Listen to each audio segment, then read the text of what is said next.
Hello and welcome to another installment of Brews and Views. Today's episode is going to be about excellence in work. Commitment number 4, excellence in work.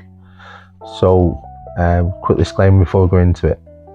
I am not a doctor. I'm mental health first aid trained, and everything I do say generally comes from my own knowledge and experience. However, it shouldn't be used for professional advice. That being said, I hope you find it useful in some way, wherever you are in your mental health journey. Now, a lot of the time, sometimes our problems are work related. Can't stand the job, can't stand the boss, can't stand the people we work with. And when we start off in our jobs, that's not always, we start off fresh with thinking, people put posts up, don't they, about, I've got the job and the buzzing and all that sort of stuff, and then surely that goes down, and that's possibly sometimes just because expectations weren't met. You realise that, it's harder to get to the top, or it's harder to move on and turn it into a career or whatever that is. So this is, again, the angle we're looking at here, is that you want to be looking to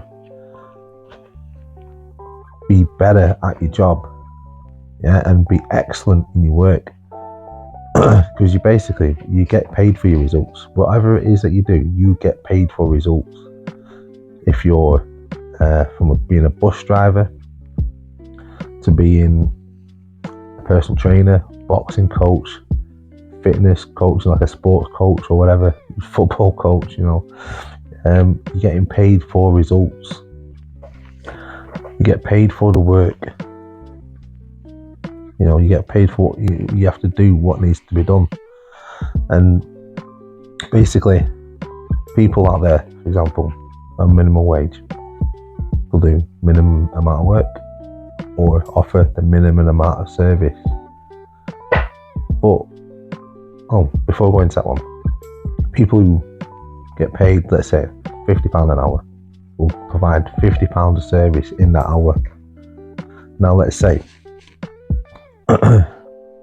you're a bunch of people, and everyone's getting paid the same. Everyone's providing that same amount of value and service. But let's say one of you steps out of the box and offers something more, adds more value, adds more service, adds more quality, then basically you're then serving others better. You're serving your boss well. Now, your boss could be actually the manager, the director, or it could be the person who's hiring. If you're self-employed, a person who's hiring is effectively your boss. You're serving them well, to the best of your ability, however way you see it. And the more value you add, the more opportunities you'll get. It's as simple as that.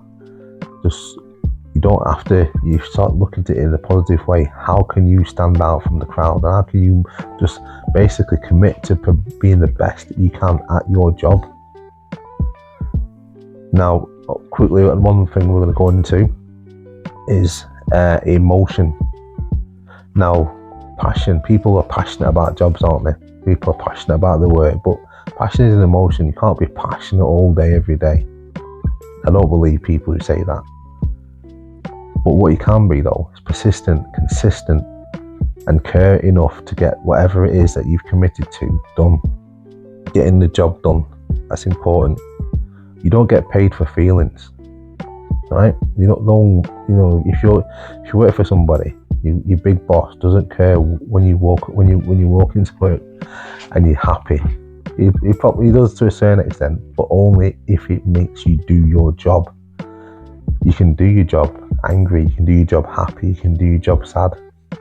If you're doing the job and you're getting the results, it doesn't really matter.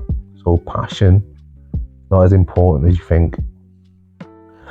So I'm going to wrap it up there. On that one. Commitment number 4, providing excellence in your work. You are loved, you are needed, you are not alone. Please like and share. Thank you.